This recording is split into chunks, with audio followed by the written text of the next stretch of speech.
Welcome. This is the Simply King podcast. And it's your boy, Rodney Perry King himself. And you just tuned into the Soulfully Conscious podcast for humans, simply being humans. And today is a special one. I have here a returning guest, someone who has basically set records in Simply King podcast history as, really just standing the test of time with the content. You guys loved her for my Black and Child Free episode. I have brought back here to the Simply King podcast, Dr. Kimya Nuru Dennis. How you doing, Doc? I'm doing all right. How you doing? I'm doing good. I'm doing great. I'm glad to have you. I'm glad to have you back. I don't want to waste too much of your time. I want to make sure that it's, so productive because I enjoy so much of the conversation that we had. And I think that was in 2020. Time does fly. Yes. Oh my God. So much has happened. And I think, them pandemic years are going to be a interesting time, I think, for all of us. Like, I literally don't even be putting the right moments back into the same things. Like, oh yeah, I remember, I think I did, some Zoom party for my birthday. I think in the it was 21 or maybe it was 22 or maybe it was, I'm so like everywhere with it, but I hope you're doing well. I hope you've been well. Yes, have been well. I hope you've been well also. Yeah, I definitely have. I see your hair has definitely gotten longer, which really definitely tells us that time has gone by. Almost 3 years. Time is of the essence. Yes. But no, I really genuinely want to, not hesitate and not minimize the impact that I believe your episode has definitely had on my platform and the people who listen to me on a consistent basis. It's definitely a podcast that people have told me that they, for first time listeners, that they, was just scrolling through, just trying to pick something random to start, just to kind of get a taste of what I talk about and the content I create. And very often, if they don't listen to yours first, they listen to yours second. It'll be in their, in their playlist of things they need to tap into. And I think it's just based off the description. I believe, oddly enough, maybe I don't know if it's a my generation thing, but I think to me, I feel like the conversations that I believe me and people of my particular age group have about family and children and marriage and all these various things, it always feels like we are kind of, trying to find a new way of looking at it and not just accepting some sense of traditional viewpoints of marriage and all those different things. So I really do appreciate you coming and just giving us letting us know that this is a pathway more than anything than the education of it all. It's like, this is a choice. Like, these are your choices. And I think so often, I think because of the status quo, we feel like our choices are already chosen for us. So I appreciate you. Yeah, we call it life script. And we also have to remember Africans around the world, those of us stolen from our original African land, don't know tradition a lot of times. When we talk about thousands of years of African cultures, it's false to assume that every African culture for hundreds of thousands of years believed in the life script of, you got to have babies, you got to have this. That's your only form of communalism, only form of adulthood and spirituality. That's a very narrow scope of Africans with the full span of understanding Africanism. And I also remind students as well and communities that there are hundreds of thousands of years of forms of birth control and safe sex. European/white people did not introduce that in 5 centuries of colonialism, transatlantic slavery, and white terrorism. We, indigenous people, Aboriginal people, Asians, Africans, have thousands of years before racial categories even existed of birth controls, safe sex options, and abortion also was created thousands of years ago. Come on now. I love this. See, this is a good Black History Month. And that's a Black History Month fact that I think, you don't get to hear broken down too often.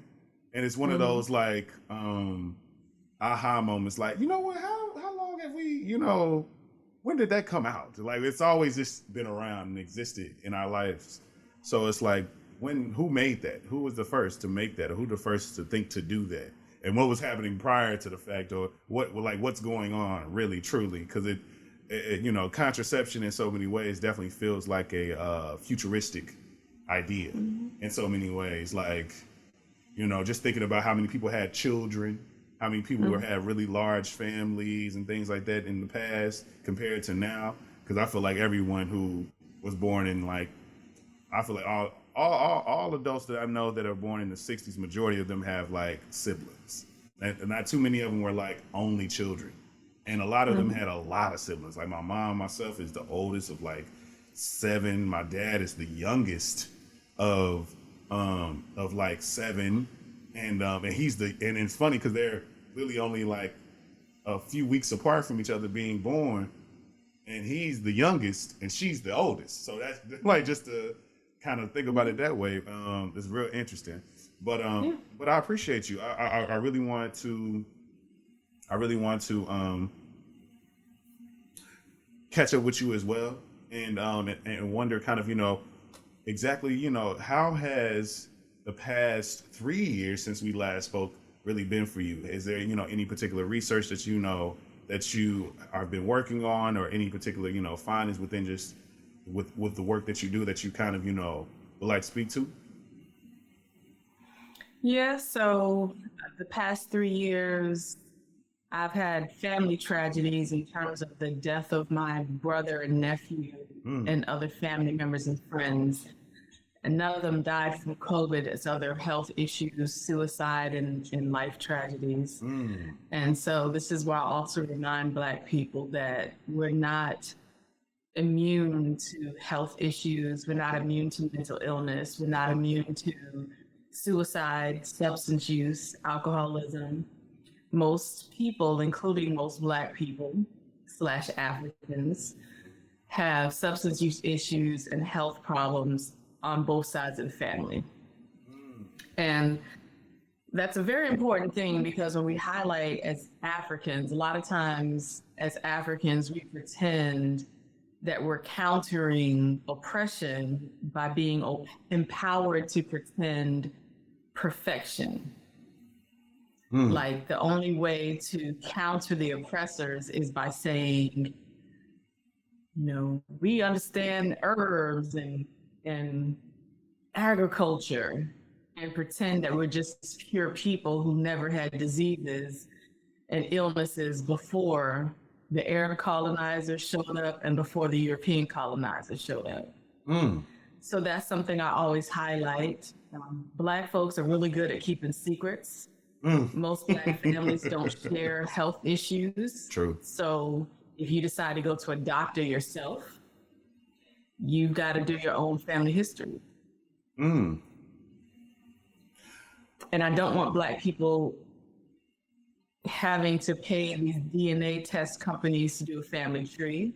I really want Black folks to, instead of having parties with your Black family all the time and seeing your family reunions as a big old cookout and dance competition, actually turn them into conversations about health issues and tracking down family, especially those of us who are descendants of enslavement. And of course, we're all descendants of colonialism on every land around the world. Yeah. So these are conversations, and I tell Africans this because Africans have been brainwashed for 5 centuries to pause real life and to rely on politicians, governments, legislation. I heard that. Police, court, penal system, anyone other than ourselves to make changes that impact our lives. So that's also something I've addressed these past 3 years regarding COVID. I still spend a lot of money on COVID-safe masks. I still don't party and hang out like I did before COVID. I tell Black folks, you might miss me, but I'm not going to risk my health to have fun. So when there's an event, I'm always going to be very early. Like I do community health events. I'll set up my table at a distance. And I tell people when it gets very populated, I'm going to be the first to leave. Why? Because Black folk want to party with us. But if I end up in the hospital, it ain't no Black folks showing up. Yeah. And I also have a brain condition. So I also do epilepsy presentations, Africans with epilepsy. Black folks have a tendency to want to hang out, but when it's time for tragedy and people needing support, Black folks are too busy. Yeah, we get distant. Too busy to hang out. Yeah, we get real distant. So that's why I tell Black folks, it doesn't matter what the policies and laws are regarding COVID. Our lives are more important than data. They don't include Black death of COVID in COVID data. They don't include Black deaths from COVID that actually happens every day around the world, including on African lands. They don't include our lives when making mask policies, in-person gathering policies. So that's why I am among one of the small percentages of people who is still doing what I can do to wear masks, to distance from people, to not show up to a lot of stuff like I used to, including when I do community events. Like, was it 2 years ago almost now? You know, my favorite hip hop duo is Smith and Wesson.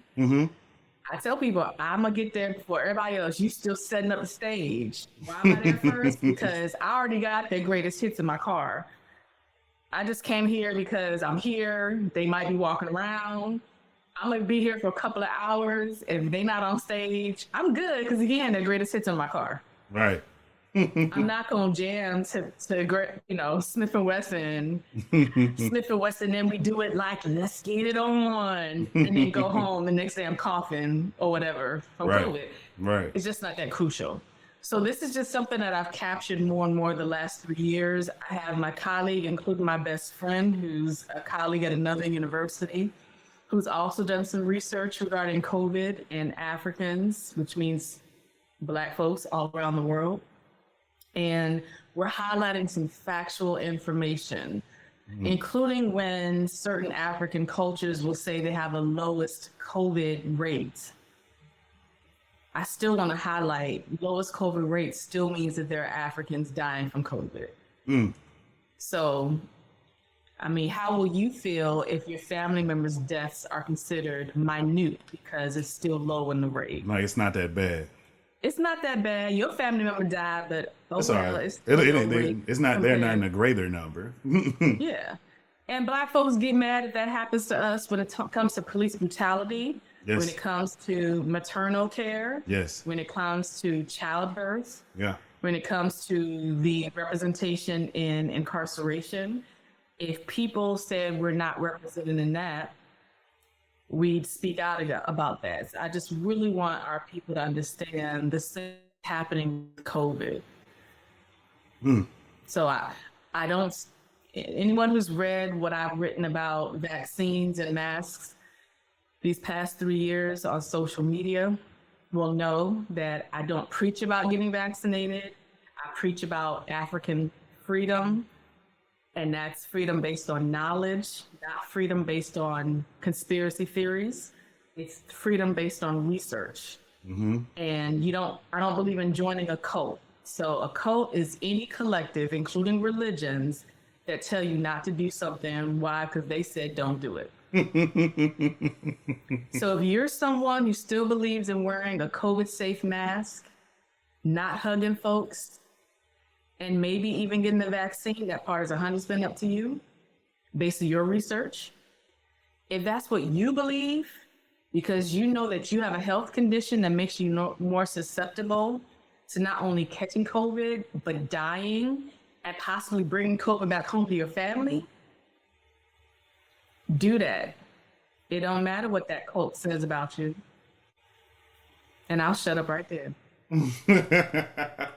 No, I always appreciate your soapboxes, Doc. I really do, because they always are. There's a lot of things that we need to just hear, and I think that the biggest thing that I think I always have noticed in just all of all the things that you proclaim online and all the research that you let us, that you put out and the work that you do, so much of it, speaks to, some sense of self-liberation and some simple sense of like, controlling your own agency and having your own, freedom and in various different ways. So I do genuinely appreciate your candor for real, for real. But we have a very interesting topic that we're speaking about in this episode today, and something that you know so much about. Yeah. And it does not mean that and I think that so many people bring and speak to certain academics as if they are quote unquote authorities on certain things. Mm-hmm. And I think I've always had a lot of feelings about that, because I feel like that, pedestalizes a person's mind and perspective to a point that might be unhealthy. And we have to like be okay with the understanding of like, there's more work to do. There's more to learn. There's more to transpire for us to, really start to think things, because we're literally in the thick of it. And that thing that I want to start off by speaking about is something that you mentioned. You mentioned a piece of it, at least something that's a very big part of it, and that's, police brutality. But crime, the connection between crime and Blackness is something that I think not only in the past 3 years, but honestly, I feel like my first genuine understanding that police and Black people have a very specific contentious connection was probably when I was very young. I had to have been maybe it was in the early 2000s, I want to say. I remember changing schools and kids, because my name is a name that, was very popular with people born before my time. And I'm a junior too. So that's another thing. So many kids like Rodney King. I'm like, who is that? And had to kind of, understand and learn the association. And it created a very funny phenomenon with my name, because I've only met a very small amount of Rodneys in my lifetime. And every other person I ever meet tells me about maybe one other Rodney that they know. And it's so funny to me, because it's like, how is it like genuinely, it's like a very known name, but people don't know a lot of, and I always thought it was an interesting thing. But I think that realization that police and Blackness and Black people had a very contentious connection, had a lot to do with me going to college in Georgia during the specific time I went to college in Georgia. And it was basically happening during the Troy Davis trial. And I'm not sure how much you paid attention to that when that was going on in the fall of 2011, but it was extremely impactful to me because I was in Georgia. I was a freshman in college. I went to a HBCU, and in the midst of these things, learning these historical events that occurred just on my campus, from, Atlanta student movement, and to, just the various different activism groups that were, spawned in various different decades that happened on my campus. I was learning so much all at once, while there is a reason to act in some form of protest is available to me as well. So it was like, I'm literally learning about the past and the people who walk these same, the same promenade, the same hallways, the same dormitories as me, and had an opportunity to, fight for some form of justice that was maybe outside themselves or connected to them in some way, shape, or form. And here it is. School is sponsoring buses to go and protest at the actual prison that he was, incarcerated in, and protesting at, the judges, like whatever the court system, wherever the courthouse was, where the judge who was, kind of judging his case. And I'm just like, okay, this is interesting, and then just paying attention to the story, literally just paying attention to the story. And it really captured me, because it was like, I felt like I really wanted him to get out of this situation. Like, it's like, if there's a chance that this man doesn't have to die for something he didn't do, I would love for that to be what comes out of this. And I had so much hope. And I thought, and if everyone, maybe, you know, if you're listening to this and you remember this story, I feel like it had to have been in the middle of the day. The judge had halted because it was supposed to happen at a very specific time. They were supposed to execute him. And it didn't happen at that time. Do you remember that? Hmm? And the fact that and I think everybody paused who was paying attention to it. And the fact that it didn't happen, the fact that it didn't just stop, the fact that it still happened and execution still went through, it just felt like, I don't know, something happened to me that day. Like so much happened to me that day. It was very much if there was a little piece of veil left when it came to just hope in a system, hope in an understanding that, you know, when the facts have been laid out and it seems like there can be some type of, you know, leniency or clemency given to the moment that is not given, it was just like, okay, this is welcome to college, welcome to life in a way, you know. And I don't know, I feel like that was so impactful to me. And then literally preceding that time in 2011, it was like in just a sequential order, another major event happened, another major event happened, another major event happened, another major event happened. Like right after that, it was Trayvon Martin. Right after that, it was, you know, it just kept happening and kept happening and kept happening while I was in college. And it was happening even locally in Atlanta, things that didn't get this kind of, you know, national acclaim. And that was when I recognized that was happening. It was like, oh, so this is really happening so much that they're not even, that it's certain stories they can't even cover because this one story is way more sensational than the one that's happening here and just in you know, West Atlanta.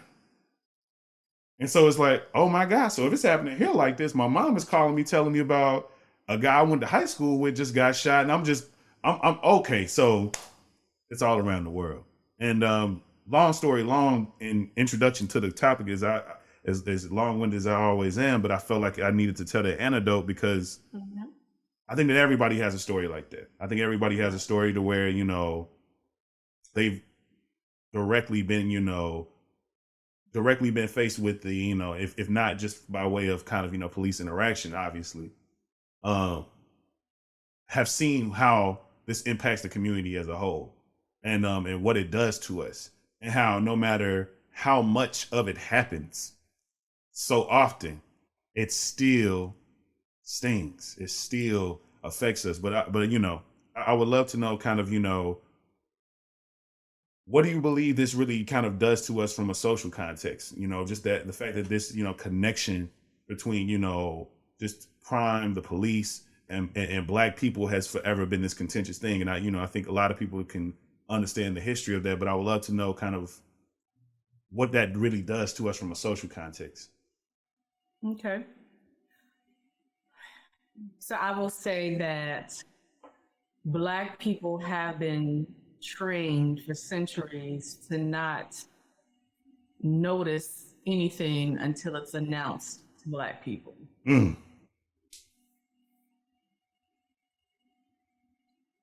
So I'm gonna pause there because I really want Black folks to think about what that means. So I don't watch CNN, MSNBC, Fox News, any of that. I encourage Black folks to stop going based on news stories. I recommend supporting local news sources, especially Black news sources and Black journalists. But either way, I encourage Black folks to stop being fly by night, up and down every time a new news story comes out. Because it's really things that are always happening every day. And social media makes it worse. And that's one of my things that I really can't stand on social media. And I've been told I have to tolerate it, but I deactivated Twitter because I just got tired. I can understand that. Hashtags, videos, announcements. It's like people who just, nothing's important on social media or on the news. So this is why I just tell Black folks, These are problems that always persist. Yeah. It don't matter how many Black folks get killed. The same as it don't matter how many Black folks get terminated from jobs. Mm. Most Black folks keep doing the same thing. Yeah. Not to counter anything in the establishment. And the brainwashing is this falsehood that now, like, your school gave y'all buses. Mm-hmm. Now, what is the real meaning of an HBCU giving y'all buses to do a protest? Mm. Because HBCUs lost their historic purpose a long time ago. Yeah. Because their accreditors, funders, Yes. and approval, the board of trustees are white people, right? Mm-hmm. So these are all formats of Negroes needing permission Yes. to be conscious, organized, and prepared to do something. But not prepared to really do something, just march down the street, shut up, and come back to class tomorrow. Yeah. Yeah, that's pretty much what it was. Do some hashtags on social media. Yeah. Go fuss at a politician. Yeah.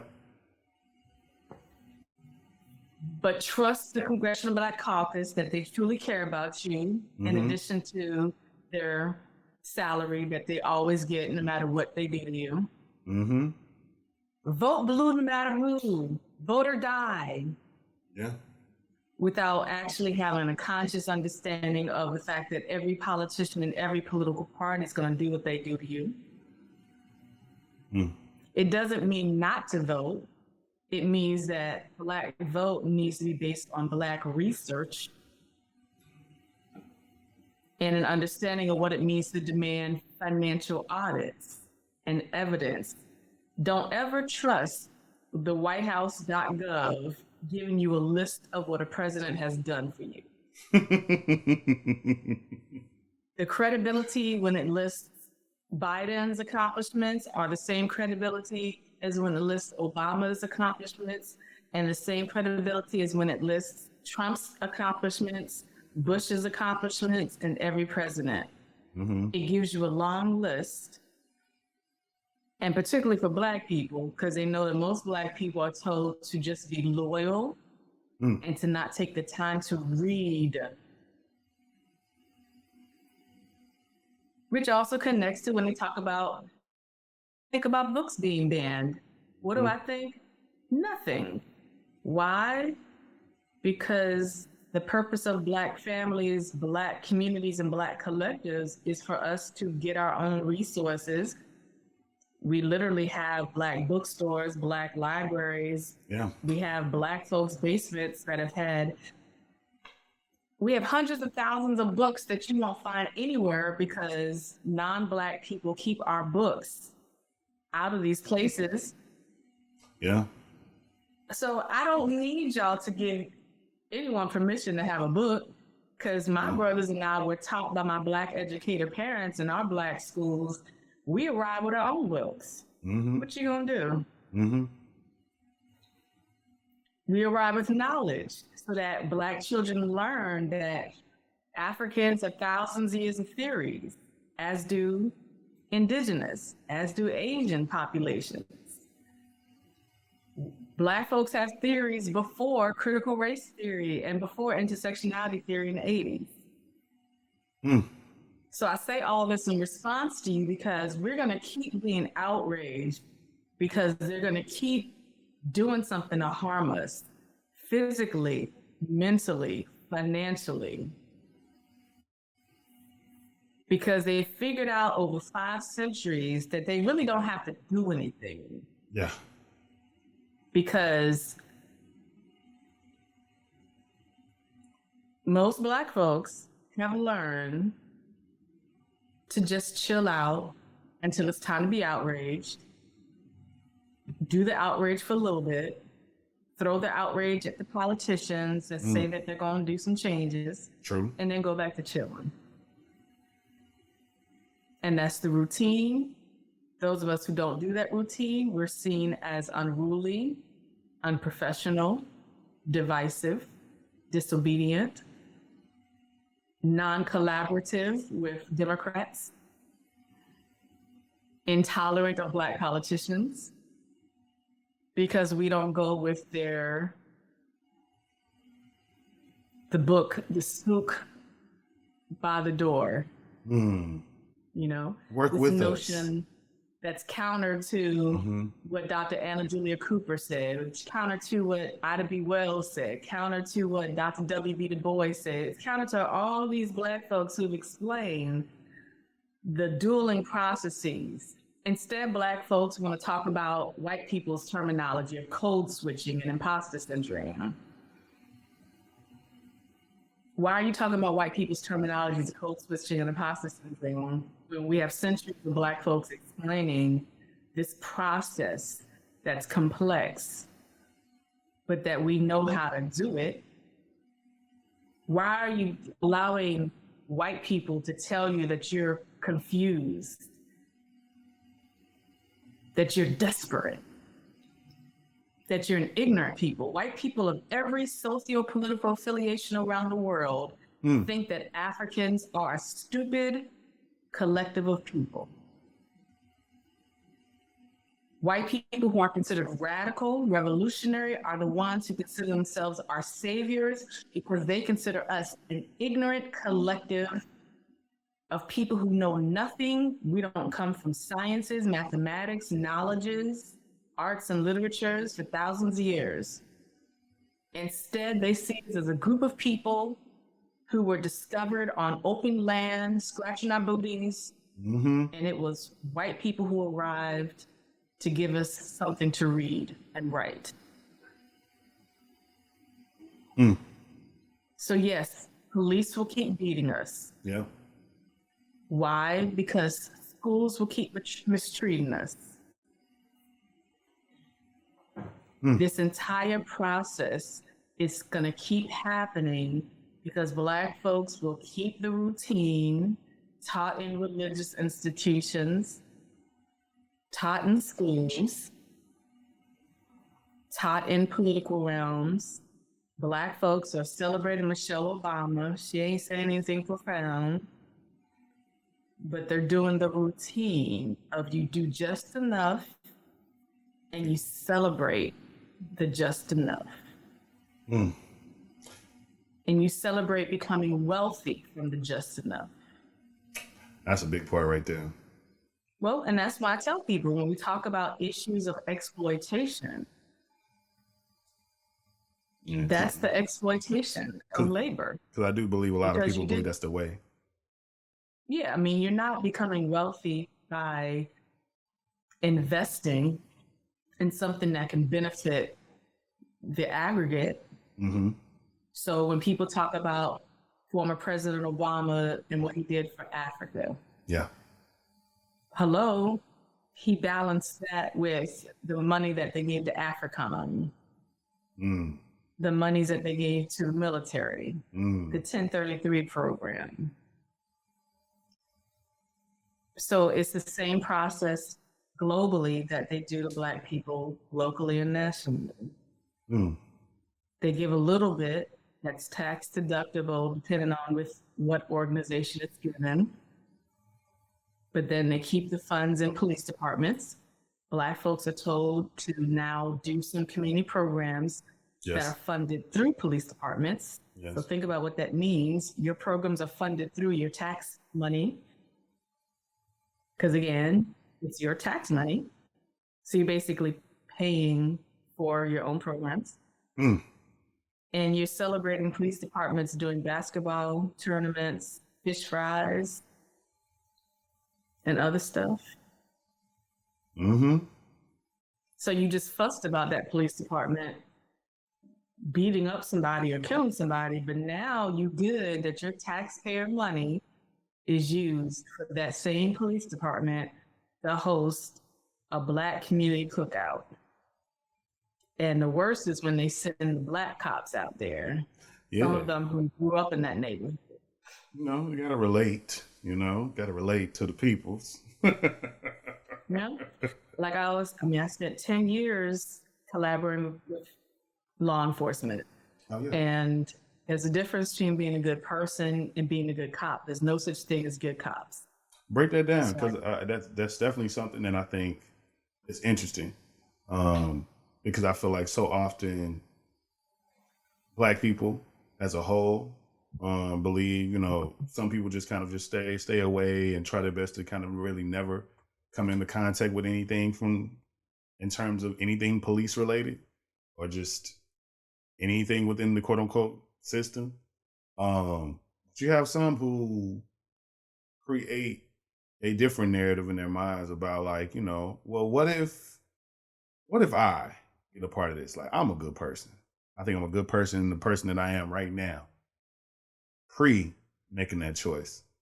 Why don't I put my hand and, throw my head into the system and shake it up and be different? And I'm a lover of film and television. And I'm like, if that was something that was possible, I think people would have made a dramatization of it and made a lot of money from it. If there was someone who came into a system and shook it up. And the crazy thing, there has been stories, but it hasn't been an overhaul of the system. It's been stories of people who came and done quote unquote miraculous things, I guess you could say, in a certain system. But in reality, there's no stories of anyone doing miraculous things in police departments and law enforcement. There's no such thing. No, I'm thinking about specifically just thinking about like the movie that came to mind was Black Klansman was the movie that came to mind. And I say miraculous just from the sound, the idea of what the story they told, not from a big major change situation. Because I don't think there has been, like, I genuinely believe that there was a incident where someone came into a police municipality and shifted it and changed it. They would have found some way to make money from that story, and that hasn't happened. So there's no such thing as shifting and changing a police department. You get put behind a desk, you get terminated. White people and their buddies always find a way to punish you. So there's no such thing as changing anything that is harming people. And so this is just one thing I explain to our people. You don't have to be anti-police, anti-white, anti-non-Black people. Don't waste your time on that part. Instead, focus on the resources needed to increase alternatives for our people. I feel that. Like, it's a waste of time if you think you're gonna be standing on the corner cussing out police, saying get out of our neighborhoods, because police departments, politicians, government, very vindictive. If and they only do that to Black people. Everyone else can yell at police and police will still be there doing their job that they're paid to do through your taxpayer money. But Black folks yelling at police, if there's some kind of medical emergency the next day, and in most cities and states, unfortunately, police are considered first responders. I don't consider police first responders, but in most cities and most states, police are. Yeah. So if police know the neighborhood is opposed to police, a little bit longer on that 911 call.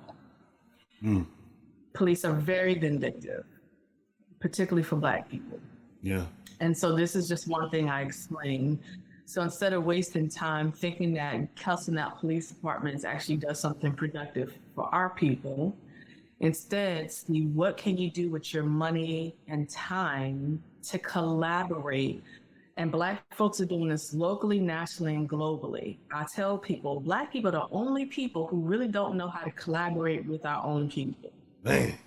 Competing with each other, against each other, rather, when it comes to grant funding for organizations, competing against each other, who's going to get this new idea for this organization that's going to do some real work. And that happens because that's centuries of the brainwashing. It's the brainwashing to prove your worth to white people and overall non-Black people so that your funding can come through government entities or through schools. Because you're proving you're intelligent, you're proving that you're doing something worthwhile, you're proving your superiority to those other Black folks, you're proving that you're not mean like those other Black folks. Mm. I'm not radical like those other Black folks. Mm-hmm. I'm not Pan-African like those other Black folks. I'm not Black nationalist. I'm not like the Black Panther Party. I'm good. I'm going to show up with a 3-piece suit. Mm-hmm. I'm going to look more British for you. We're good. Mm-hmm. And that is the accommodation that has been the detriment of our people for centuries, and not just in the USA, but around the world. So even our people around the world who stay connected with Africa have still adopted those components of the colonialism. Yeah. Because colonialism is every part of life, from the language that people are speaking to everything else. Yep. And so that's why I just say police are going to keep killing. This process is going to keep happening. So Black folks will keep waiting for it to stop, but it's not going to stop. So that there's a lot more other things to do, and Black folks have written and explained this to our own people for centuries now. Yeah.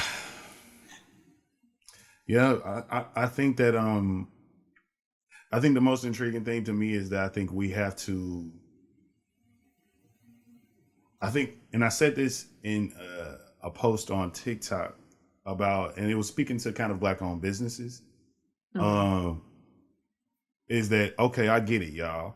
Y'all might not like the food in this particular place. But the fact of the matter is, how can we assist and help these things become better? How can we pour into these people who had the ingenuity to and gain whatever capital they gained and invested that into something to provide something for the community, instead of us being like, instead of it being like this bashing and us kind of speaking to it and criticizing them publicly, how do we privately also support it and make sure certain things get better? Because if you are a person who works in marketing, if you are a person who's worked for a restaurant group, why aren't you using your resources to kind of smooth out these edges for a potential good business idea? And I was speaking to restaurants because I think that's the main Black-owned business that I feel like people always have a lot of criticism for. Speaking to, is have the whole chicken or egg conversation of like, is it us that's belittling the Black-owned business, expecting a certain thing, or is it the Black-owned business owners looking at us expecting us to look, to be a certain type of consumer?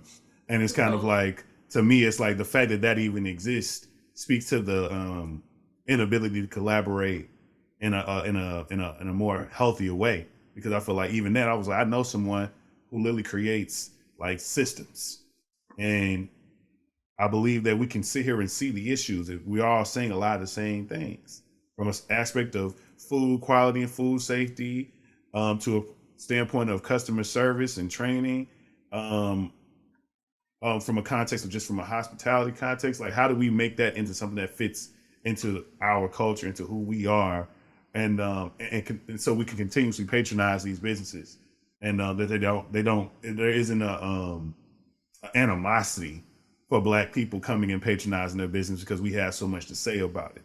It's a real interesting phenomenon that I've noticed, but that's what I've noticed the most is like we were extremely critical of Black-owned restaurants and business, and I don't think that's by way of I don't think that's all the way wrong, or that has no place. But I do believe collaboration. There's an opportunity for collaboration, and making certain things better. But that's just kind of how I feel about it, because I think we should do that with something as as simple as improving and giving whatever resources when it comes to a business or whatever it might be, whatever community cause that needs more assistance or needs certain professional competencies for this to be a good project or a good cause or a good initiative.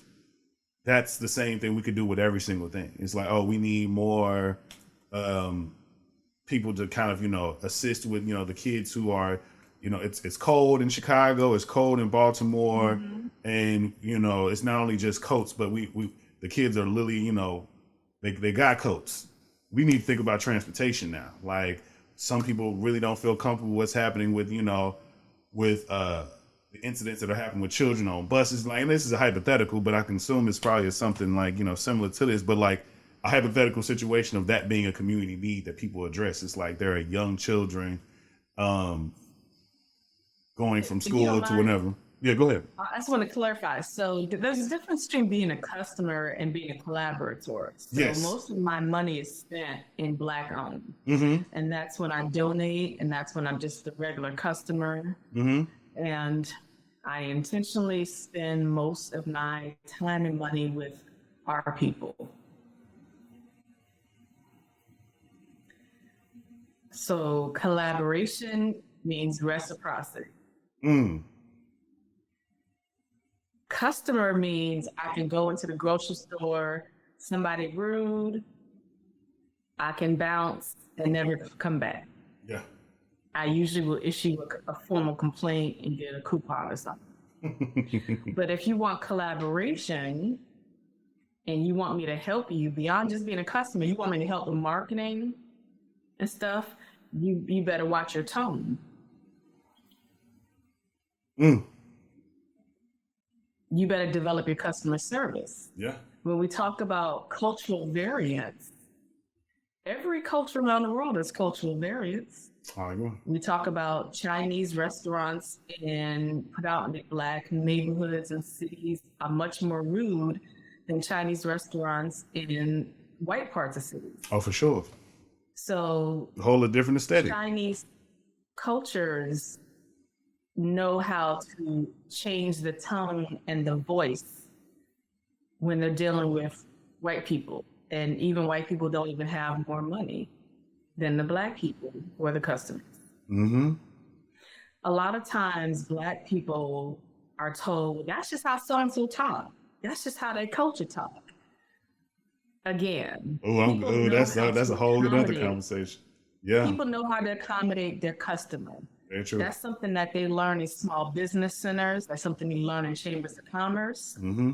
That's what they learn in business trainings. Bank loans explain this as well. Only Black people are told to not expect that from the places where we spend our money. Mm-hmm. And this is like a basic qualitative research where you can see the difference in the tone and words that even our people who are born and raised on African lands and people who are born and raised in Asia, East India, speak with us as compared to how they speak with white people and their own people. Mm. They see Black people who were forced in USA through transatlantic slavery as people who either don't have money, people who are going to steal, people who are going to come here once and not be a consistent customer. They assume that we are people who are impoverished. And here's the thing about that, that's classist and racist and ableist, because even if you are impoverished, which we disproportionately are, we're spending a high amount of money. Impoverished Black people in particular have the highest taxes, and particularly taxes spent when purchasing items at convenience stores and gas stations. Mm-hmm. Liquor It's stores, expensive to be in tobacco poverty. shops, Chinese restaurants. Mm-hmm. So even impoverished people deserve the best customer service, Yeah. because being impoverished does not mean you're not a good person, doesn't mean you're stealing, doesn't mean you're not paying, Right. right? Right.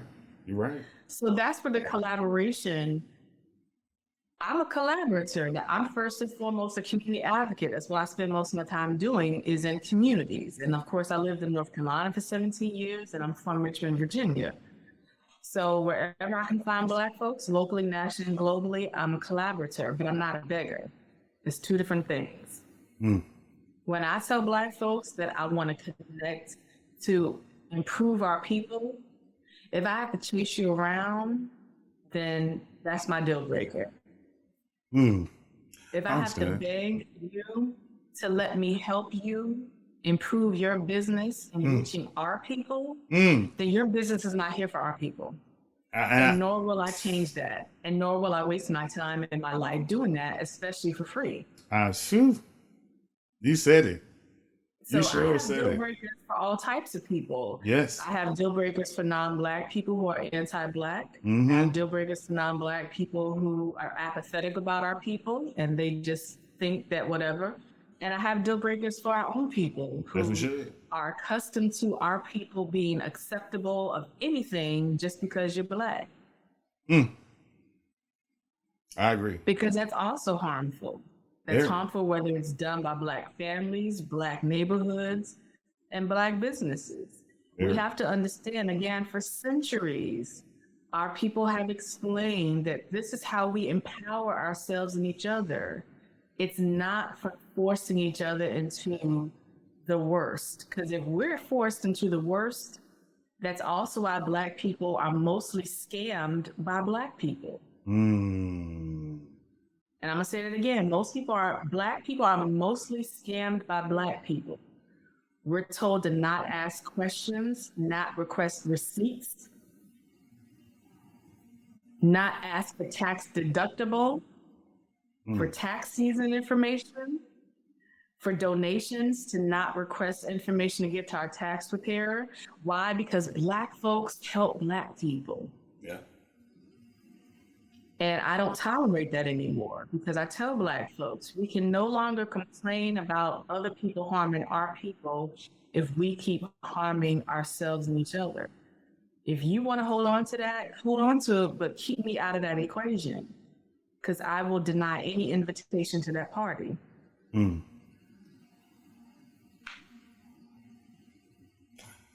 Oof. That's so real. And I think, needs to be said, especially during a month like this month, because I think that, to speak to history, there is such an interesting context of, what we have seen and what we've been through, but I don't want to get on I don't want to get too off track, but I think it applies.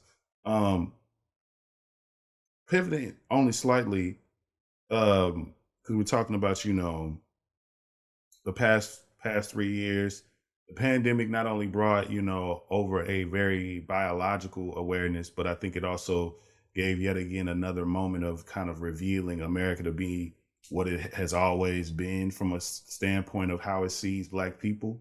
And there was a moments throughout 2020 where we were reminded of just how the system interacts with us in a fatal way.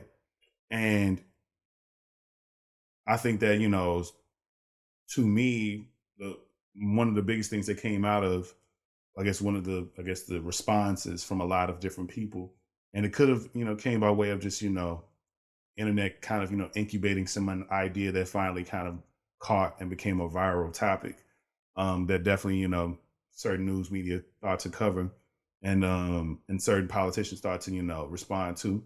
But that was the idea of kind of, the idea of defunding and the idea of and just like overall prison reform and prison abolition. I would love to know kind of, what were your, because I'm assuming that some of these ideas probably existed prior to 2020. I would love to know kind of, what are those even truly substantial solutions at all in the systems in the world that we live in? Because I understand a lot of when you really try to be objective about certain things. I think for me, I just feel like there should be a different sense of appropriating of particular funds, because to hear these budgets, in all these various cities and all these various towns and municipalities, hearing that they are the most funded over, educational systems and social services really does kind of, eat away at your heart. Cause it's like, why do they need more money? Why do they need the most money? Like, how much securing and quote unquote protecting is really happening if they need the biggest cut of the pie every single year, every single mayoral situation? So I would love to know kind of what you think about defunding and prison abolition. Yeah. And so the same thing happened, of course, in Baltimore with Mayor Brandon Scott, who initially Black folks were excited because Mayor Brandon Scott is a younger Black man who's born and raised in Baltimore. And this is just an example of Black people believing what Black politicians sell them in campaigns, right? Yep. And so look, Black folks oftentimes get mad at me because they want me to spend a whole lot of time screaming about police and all this stuff. Yeah.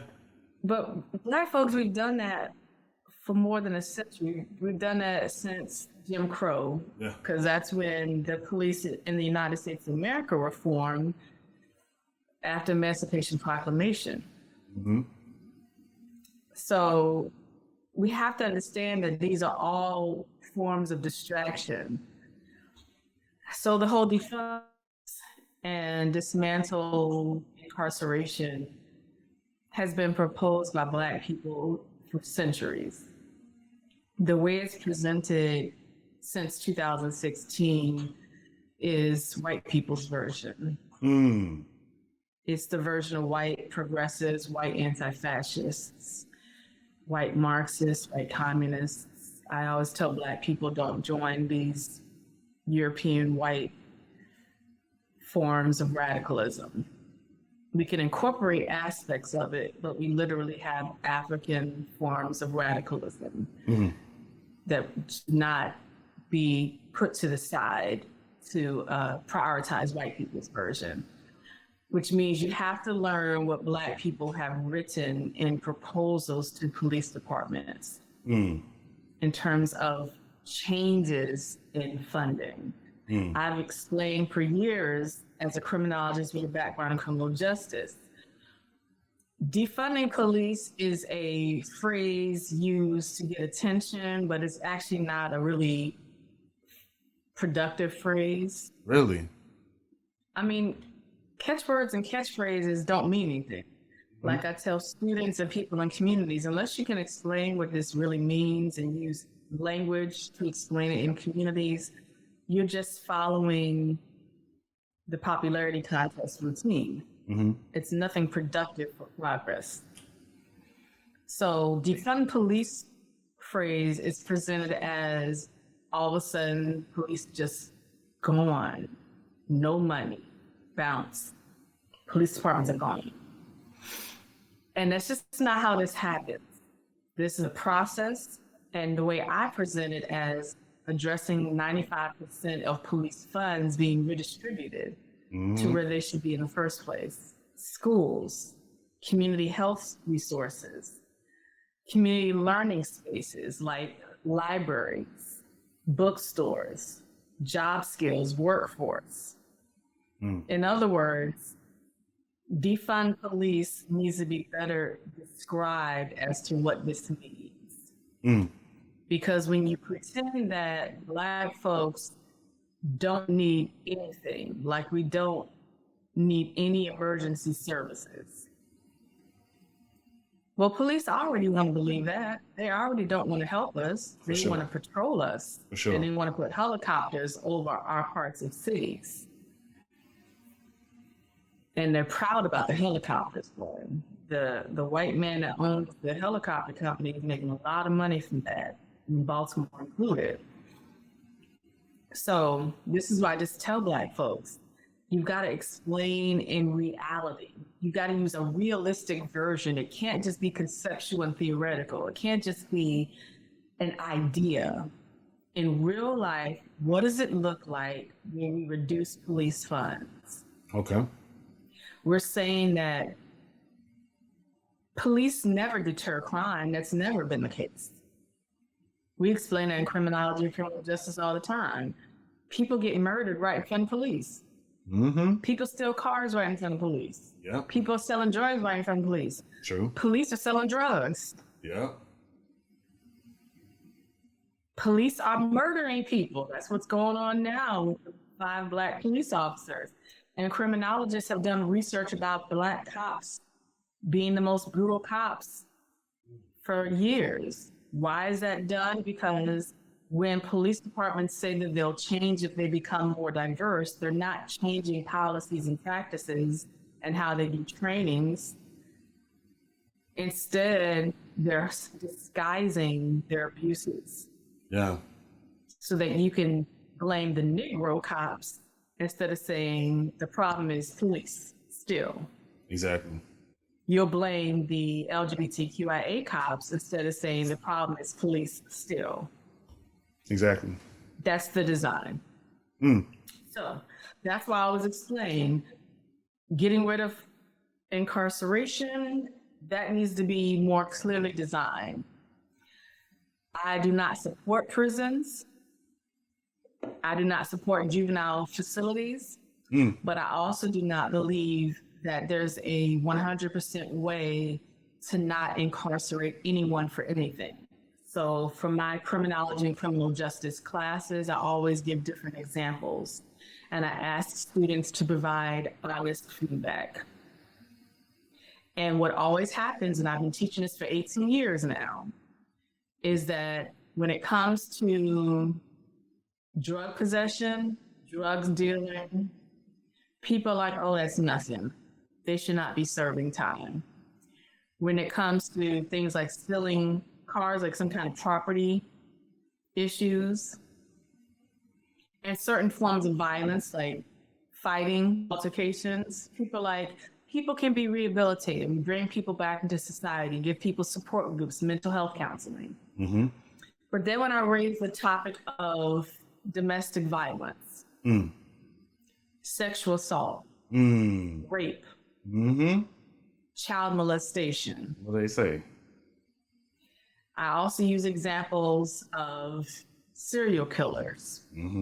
I said, what if somebody murdered your family member? There are some instances, of course, where people do not want capital punishment, but there's never been an incident yet where people say, I don't want the person in prison. Yeah. So what students will say is they really want to get rid of prison. However, they know in their heart that if it happened to them or if there's a child abuser, it will be different. And especially when there's no such thing as real resources that reduce the likelihood it's happening again. Exactly. So this is just where I tell people, this is an example of me as speaking to the exercise that you're doing with your students, Yes. kind of giving them particular examples, and everybody basically kind of like speaks to, you know, them still wanting prisons to be abolished, which I think is very much a very, you know, comes from a real morality type of space, versus kind of considering the so many elements. It's a lot of moving parts. There's a lot of moving parts, as well as just the phenomenon of life and people doing harm to you that is unforeseen, and how you will be in that moment. It's real nice to say that you don't need prisons and that the world is going to be sunshine and rainbows until somebody go upside your mama head. That's exactly right. So yeah. But no, if you have more to say to that, I would love to hear it. No, I mean, you just gave a really good overview. And this is one thing I tell people who are into prison abolition, make sure they distinguish it from the issue of reducing police. Yeah. And people who are talking about getting rid of police, because I'm not pro-police at all in any form, but make sure reducing police in terms of funds does not remove the resources that police have. Instead, it redistributes it. Because again, police, politicians, governments are petty, vindictive, and they are stolen and abused power. Yes. So when you are removing something, instead of them redistributing it properly to schools, to health services and communities, to workforce development programs, to disability services, to substance use services, to address the fact that a lot of issues regarding crime have to do with mental illness and substance use, not just a bunch of evil people. A lot of times, instead of redistributing it, it just poof, disappears. And that's how these for-profit places also have nonprofit windows that get money brought in through funding. I always tell people that meetings for a reason, not to do something that's productive for people, but to do something that's productive for their profit in their pockets. So people just have to understand when we talk about demilitarizing police, that's the Tier 33 program, which of course takes the military gear and gives it to police departments in Baltimore and across the nation. These police officers are running around looking goofy. Yeah, it's in real military off-putting. tanks. Yeah. They're acting like children playing G.I. Joe games. It's just really stupid. Yes. But so that's why people have to have factual understandings of, if they want to say defund police, have factual understanding of what that means in real life beyond just marches and concepts, theories, and hashtags, beyond a reading group. What does it look like in real life? And what do Black people have as a background of resources to buffer what these horrible decision makers are going to do to harm us in our demands? Because we've demanded the removal of police and incarceration for centuries as Black people. Also, understanding again, we're talking about changing incarceration. You want to specify, what are we changing? Yes. Because you don't want to say we're getting rid of prisons at all. Because if you are saying that, then now we have to say, are you willing to give your taxpayer money into programs for child molesters, domestic violence abusers, and serial killers and serial rapists? Yeah. So that's the factual reality that I address as a criminologist with a background in criminal justice, beyond this false notion that being an African radical requires everyone to just get along and agree on stuff.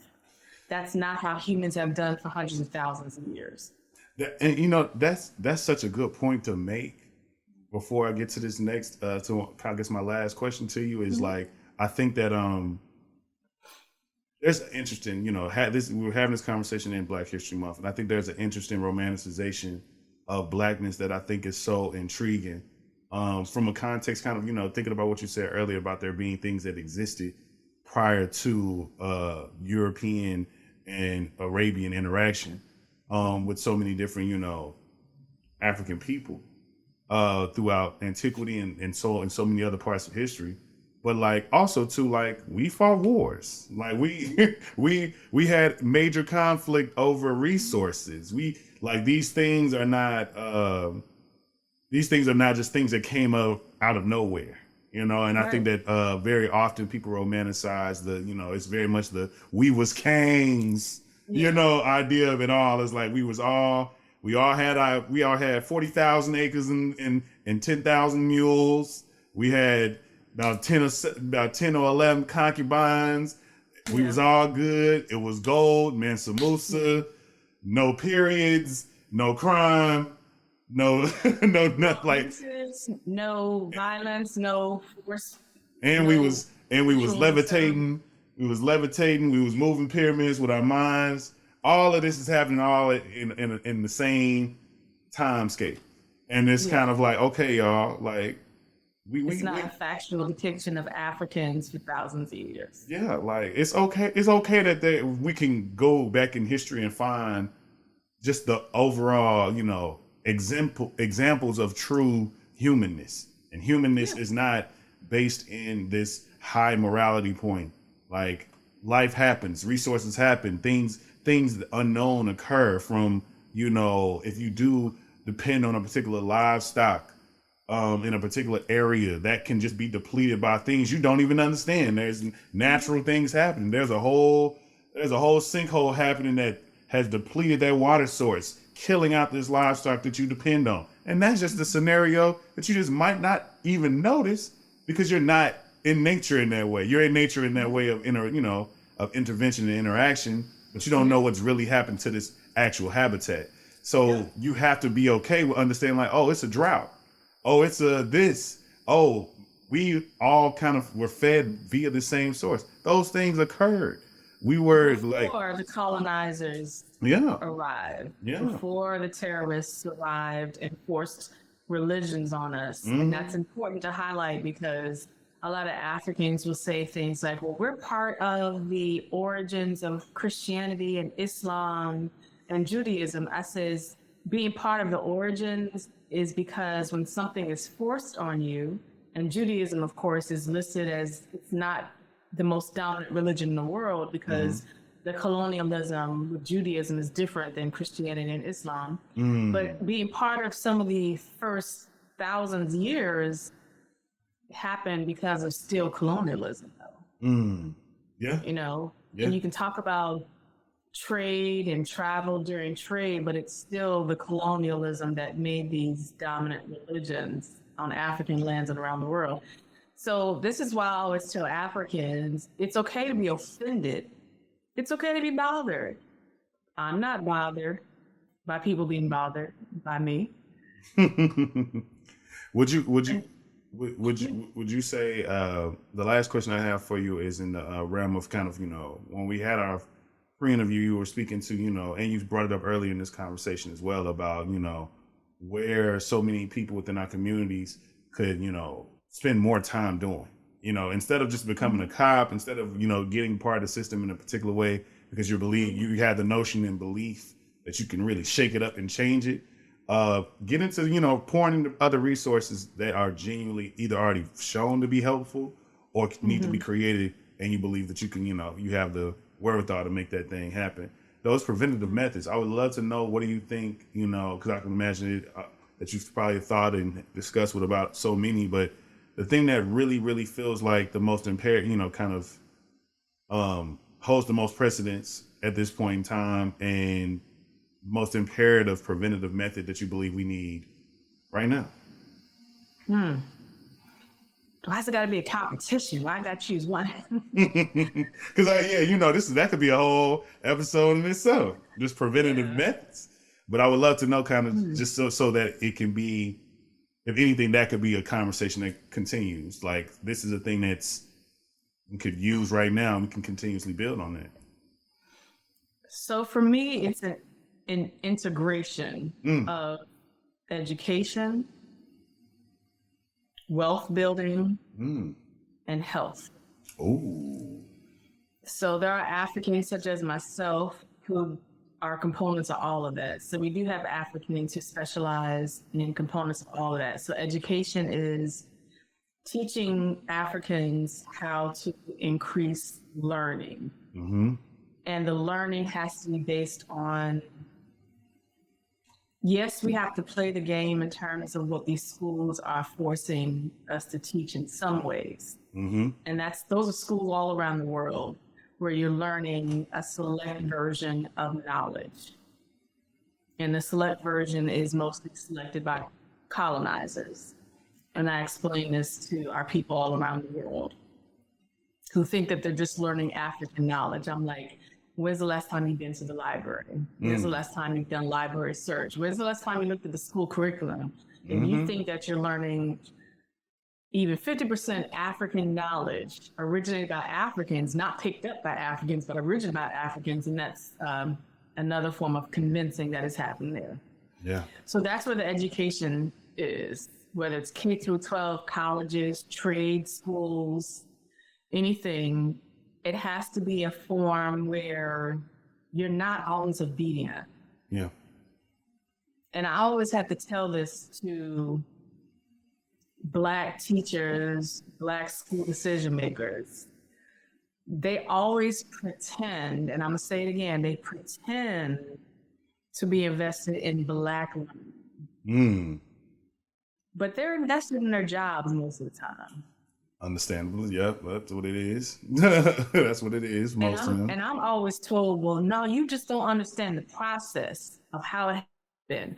Well, you all don't understand that you're just complying with the process and how it has to happen. I understand the process. I specialize in curriculum and have worked in academia for more than a decade. So I understand the process. The problem is you all understand the process and you're proud of understanding the process. You haven't veered into challenging the process. You pretend that being a challenging Black person means that you're going to put little challenges there, but you're still going to comply with the process. That means you're not challenging anything. So I tell Black folks, if you're going into education, whether you get an EDD, become a substitute teacher, whatever you do, ask yourself, are you going to change anything or are you going to be obedient? Because if you're going to be obedient, we got enough obedient Black folks as teachers. Period. Do you really need that as your job? The answer is no. I'll go ahead and answer that for y'all. So the next one has to do with health. Medical and health professionals. Most Black medical and health professionals around the world have no comprehension of African holistic health. So I collaborate with African holistic health professionals, and that integrates components of Asian and Indigenous Aboriginal health as well. I see.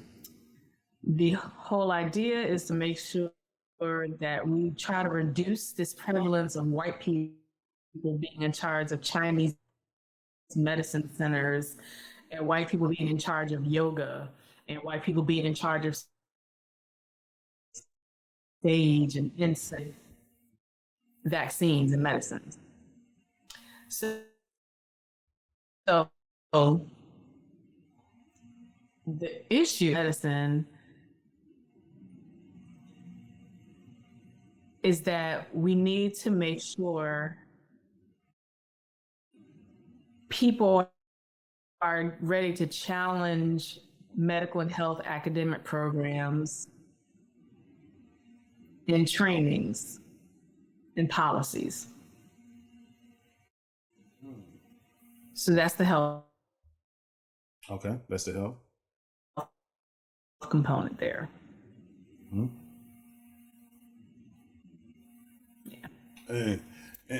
There, because that's a huge thing. So what are your thoughts on that? I would love to speak to, like, it's crazy how all of those things are connected. And I think I've always known that, but it's so interesting because I think all of them, you know, involve wealth and involve money and involve resources.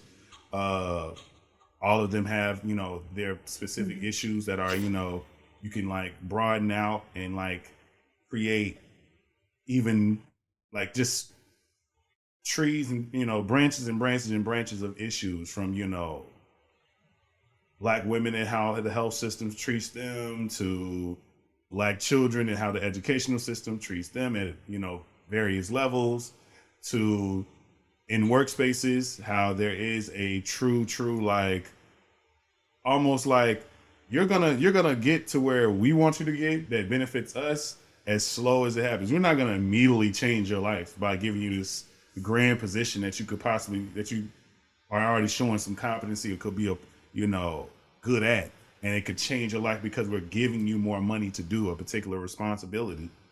We rather just give it another 4 or 5 years. We'd rather just get as much as we can out of you before we start to just give you this, you know, lump sum of money that could, you know, shake up some things.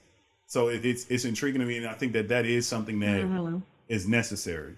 Like just that triangle of things that are very well needed and very well have so many disparaging like aspects within our community, especially as we've seen it and we're still dealing with it today from the pandemic. There are people still shaking back from the pandemic, from either losing jobs to wanting to shift to, you know, protesting in some way, shape, or form based off of body autonomy.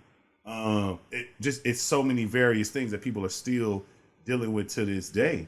And it's all connected to those things. It's like, from an educational standpoint, they have to deal with that, you know, in terms of their children at home. From a wealth standpoint, just dealing with having to kind of just still play the game of capitalism and commerce to try to find a way to make it in this particular society, to just health.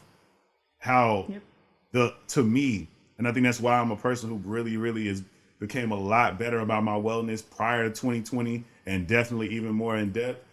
So much of the like branded content that I've done in the recent months and things I'm planning to put out are really all about wealth and like wellness and health, about really putting better things into your body, really treating yourself better in, from that context, because that is one thing that I really truly believe we sleep on. We might be quote unquote ambitious and on the road to trying to beat the game of capitalism. We might, you know, say that we can go get every credential in the world and try to be disciplined and reading all these books and doing these things. But the one thing that I feel like, no matter if you are the richest or you are the person who's still trying to figure it out, both of those black folks probably ain't taking care of their bodies in the way that they probably should. Right. And so what's to me, important. we need more of that. So I do believe that that's a great kind of preventative measure that could genuinely create more opportunities in every single aspect, and then like have branches that sprawl out into areas that we really, really, truly need them. But let's send it on. And my send it on portion of my podcast is my call to action. And what I would love for you to do is just to let everybody know how they can support you, how they can, continuously keep up with you, and all your things. Thank you so much. People can go to 365diversity.com, and they can find me on Linktree at Dr. Kimya Nuru Dennis. You can donate. You can also collaborate with me virtually or in person, depending on where you're located. Mm-hmm. I prefer virtually during COVID, especially if you're not in Baltimore. We can do some health events to explain what it means to be healthy. And also, one issue that I'm tackling with Africans is the issue of the use of medical cannabis and understanding cannabis is not something that's as pure and without any side effects as people have been falsely taught. So that's also something that's important when addressing the pros and cons of everything that we do with Africans. And lastly, to connect with me, we can also collaborate to discuss issues of wealth. So wealth does not mean that you become a millionaire. Wealth literally means that you build up your savings account. It means that you're building up some of your investments for emergency services to deal with something if you're going to go through unemployment. So what I do is I connect Africans with my Black man financial advisor, and he's amazing. He wants to reach all of our people as much as possible to teach wealth building and to stop Black people from being afraid of building up savings, investments, because so many Black folks have fallen for this falsehood that being wealthy means that you have to become a millionaire, you have to harm somebody to be wealthy. And that's none of that. Being wealthy means that you're reducing the likelihood of living paycheck to paycheck. That can be putting aside $20 a month. But don't tell other folks because they're going to want to get some money from you. That includes your family. So putting aside $20 a month, whether it's from an employee credit union or a credit union in your city and state. And this is a process that if Black folks keep telling ourselves that we can't accomplish something, guess what? We'll never accomplish. We can't expect non-Black people to do things for us. We have to keep doing things for ourselves and each other and stop self-convincing that we can't do it. We can. Doesn't mean it's perfect, but it means it's a process for the rest of our lives and the rest of human existence. So let's do it. Let's do it. Also, you sent me something, and this episode is coming out on the 13th. So I would love, and I'm putting graphics somewhere up in here. But you sent me a webinar that you're hosting on Monday. That's Monday, February the 13th, today. If you're hearing this today, as the episode is premiered, definitely tap in and at 8 p.m. And the link is, you can find, I'm gonna put the link in the description of this particular episode, and stay in touch, stay in touch. And that's for students. So students in trade schools and any kind of school. Issues of substance use and suicide. So thank you. So please tap in. And if you are listening to this any other time in the day after or so on and so forth, definitely tap in with the resources that that you'll see from Dr. Kimya Dennis. And but also just tap in with her, follow her. She's a great follow. It is sad that Twitter getting on her nerves because she's great follower. She was great to follow on Twitter too. I activated that weeks ago, so I'm on Instagram. Yes, but you can find everything to keep up with Dr. Kimya Nuru Dennis in the description of this episode. I want to thank you for giving me your time, Doc.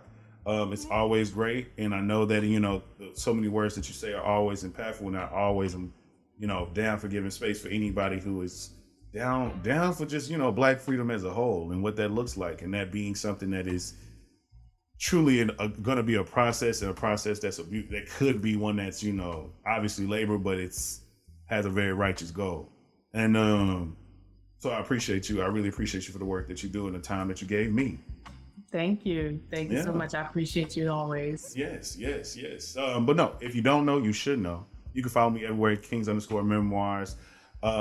Make sure that you go and subscribe to the Patreon. I'm giving you bonus content, and so much more to assist us and help us not only develop creatively, but also personally. So go.